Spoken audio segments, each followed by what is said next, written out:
प्रेमाने बोला. धन निरंकारजी ओम रामकृष्ण हरी.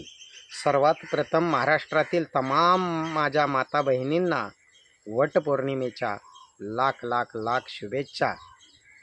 खरं तर सर्वांना कहाणी माहीत आहे की अशी एक पतिव्रता होऊन गेली जिचं नाव आहे सावित्री, जिने आपला पती सत्यवान याला यमाच्या जबड्यातून सोडवून आणलं.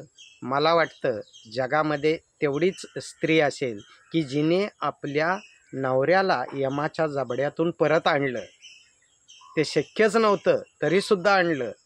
त्यावेळेला यमसुद्धा म्हटला असेल, बायपण भारी देवा, बायपण भारी रे. आता आम्हाला वाटतंय की केदार शिंदे साहेबांनी तो चित्रपट काढला, पण त्यावेळेला यमसुद्धा म्हणला असेल की बायपण भारी देवा. आणि खरी गोष्ट आहे की बाई किती भारी आहे हे सांगण्यासाठी बाकी काही बघू नका.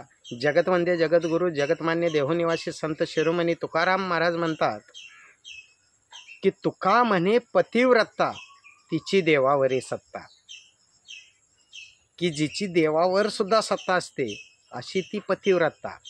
तिची एवढी शक्ती आहे कारण ती साक्षात लक्ष्मी असते. आता वडाचं झाड का, तर ज्या वेळेला यमाचं आणि सावित्रीचं संभाषण झालं होतं त्यावेळेला ते वडाच्या झाडाखालीच झालं होतं. आणि दुसरी गोष्ट म्हणजे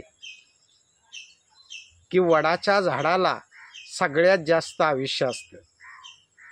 जवळजवळ 250 ते 300 वर्ष वडाचं झाड टिकू शकतं, जगू शकतं.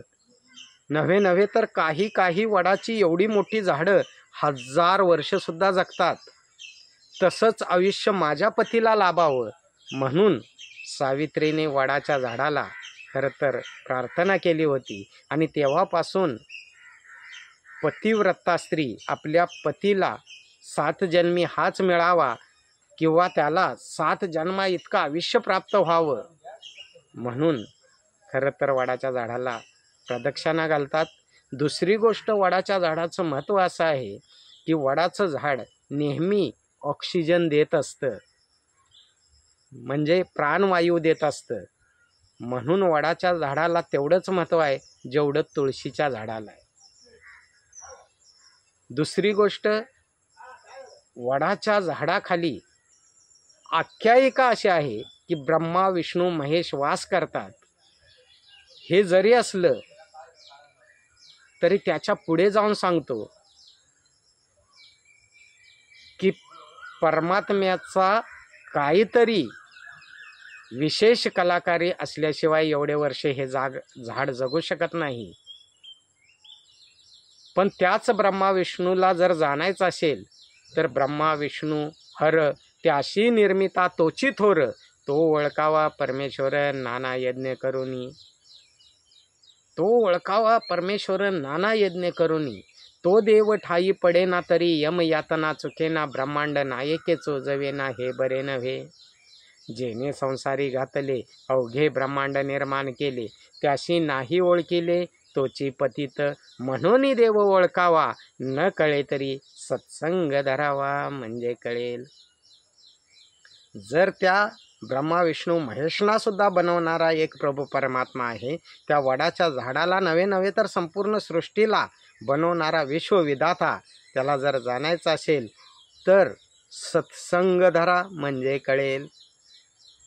का तर नाही वैकुंठाच्या ठाई, नाही योगी यांच्या हृदयी, माझे भक्त गाती ठाई ठाई, तिथे मी तिष्ठतो नारदा तिथे असतो.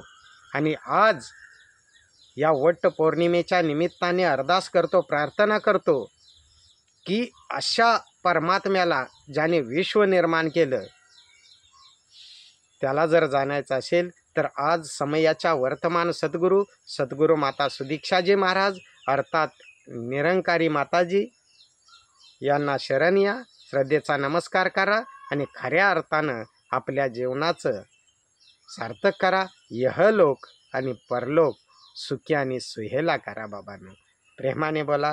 धन निरंकारजी ओम रामकृष्ण हरी.